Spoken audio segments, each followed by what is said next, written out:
दोस्तों मैं हूं संजय भूषण पटियाला और आप लोग कई दिनों से देख रहे होंगे कुंभ मेला में जो लड़की वायरल हुई थी जिसका नाम है मोनालिसा, काफ़ी चर्चे में रही है और समय समय पर मैं अपडेट देते रहता हूं। और आज फिल्म के जो डायरेक्टर है मनोज मिश्रा जी मेरे साथ हैं, बहुत दिन बाद मिले हैं।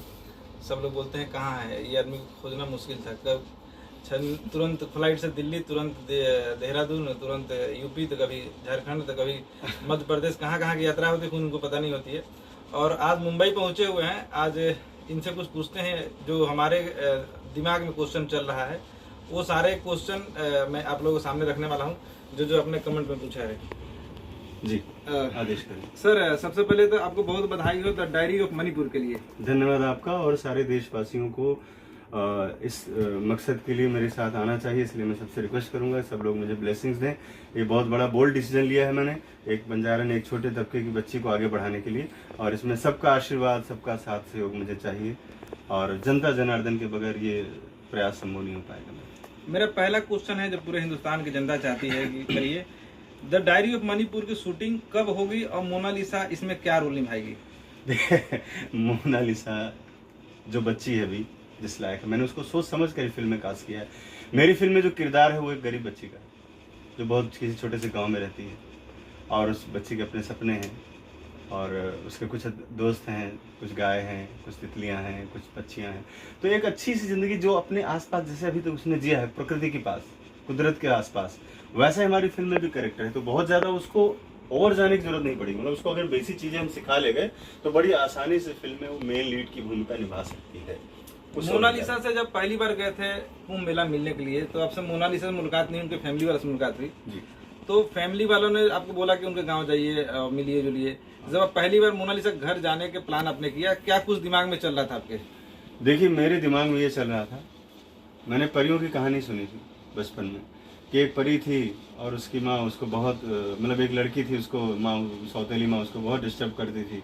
फिर एक रात वो बहुत जब रोती थी, परियां उसके पास आईं और उसको छड़ी दी और उसको ठीक कर दिया। फिर उसके अंदर जादुई शक्तियाँ आ गई।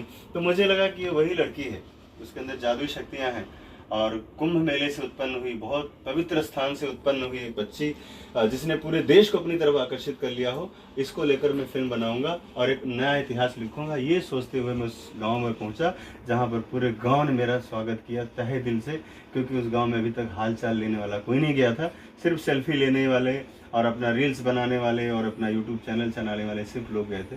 मैं लेकर के गया था एक बड़ा मकसद कि मैं पूरे देश को एक अच्छा मैसेज दूंगा कि एक आम इंसान, एक गरीब तबके के लोग, वो भी सपने देख सकते हैं, वो भी सपने पूरा कर सकते हैं। और इस समय हमारे पूरे देशवासियों ने साथ दिया, वो लड़की को वायरल किया तो देश ने पहचाना, उसको देखा ना। और मैं भी उसको दूसरे तरीके से फिल्म में लेकर के आ रहा हूँ, उसको सिखा के ट्रेन करके अच्छे तरीके से प्रेजेंट करूंगा इंडस्ट्री में। क्वेश्चन है कि मोनालिसा को आपने 21 लाख में साइन किया और 1 लाख रुपए साइनिंग अमाउंट दिया, कितनी सच्चाई इसमें? हाँ ठीक है, लेकिन उसका ट्रेनिंग भी तो हो रहा है, ट्रेनिंग प्रोसेस है उसका। 4 टीचर लगे हुए हैं, उसका फैमिली हमारे साथ वहाँ रह रही है। और चूंकि घर पे नहीं रख सकते थे, वहाँ पर लोग परेशान करते थे, और दूसरी बात टीचर, वो चूंकि गांव में रहते थे, हमारे जो कोच हैं वहाँ भी जाने में मुश्किल थी, तो एक जगह मैंने उनको रखा हुआ है और अच्छे से सब लोग रह रहे हैं, खुश हैं।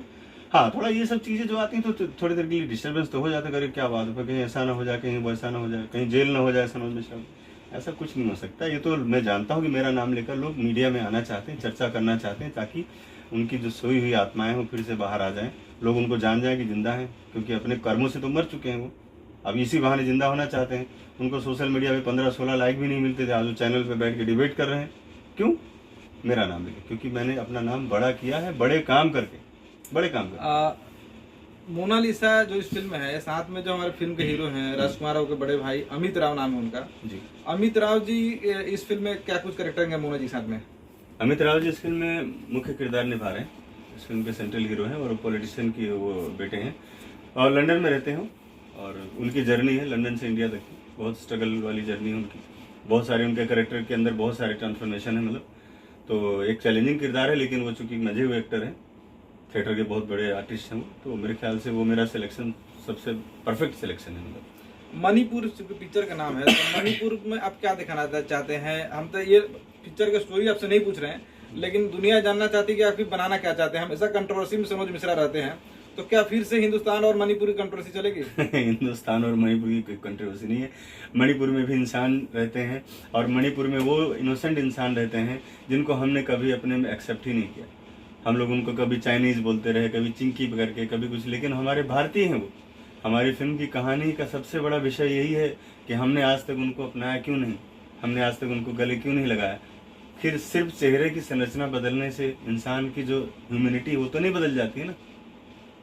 तो ये एक तरह से देखा जाए तो हम लोग जो इधर मैदानी क्षेत्र में जो रहते हैं, हम लोगों के लिए बहुत बड़ा सवाल है, क्वेश्चन है ये, कि हमने उनको अपने भारतीय होने के साथ बावजूद भी हमने उनको अपने से अलग करके रखा। हमें, मेरा बड़ा उद्देश्य बड़ा है, मैं चाहता हूँ ह्यूमैनिटी लोगों में जाए और ये मकसद लोगों में फैले कि हम सिर्फ और सिर्फ भारतीय हैं, और इसके लिए हमें पहल करने की जरूरत है, और हमारा सिनेमा उसका सबसे पहला एक एग्जाम्पल बनेगा। मोनालिसा से मिल क्या है? मोनालिसा कितने भाई कितने बहन है, उनके मम्मी पापा कौन कौन है, उसका रियल नाम क्या है? उसका रियल नाम भी यही है, मोनालिसा ही नाम है, और उसके बहनें भी हैं, भाई भी है। भाई तो मुझे वहीं कुंभ में ही मिलेगा, फिर अभी मुलाकात हुई जब मुझे एयरपोर्ट छोड़ने आए थे सारे लोग। तो माँ है उसकी, बड़ी माँ है, बड़ी माँ के साथ ज़्यादा उसका टाइम बीतता है, और माँ चूँकि बाहर ज़्यादा रहती है, पापा भी बाहर रहते हैं, तो बड़े पापा के साथ ज़्यादा टाइम रहता है, और बड़े पापा ही उस घर के सबसे जिम्मेदार व्यक्ति हैं, वही उन्हीं का डिसीजन सब फाइनल डिसीजन माना जाता है। तो एक बड़ी ही मतलब संस्कारी फैमिली है वो, बहुत ही उनके अंदर के जो अपने रूल रेगुलेशंस हैं वो बहुत ही अच्छे हैं। हमारे लोगों की तरह से नहीं कि हम लोग अभी कुछ बोले और पलट के बात बदल दी।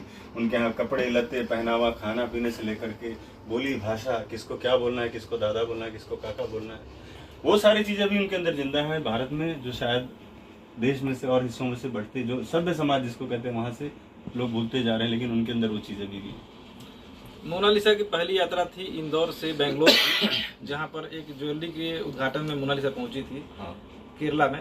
तो ये इसका क्या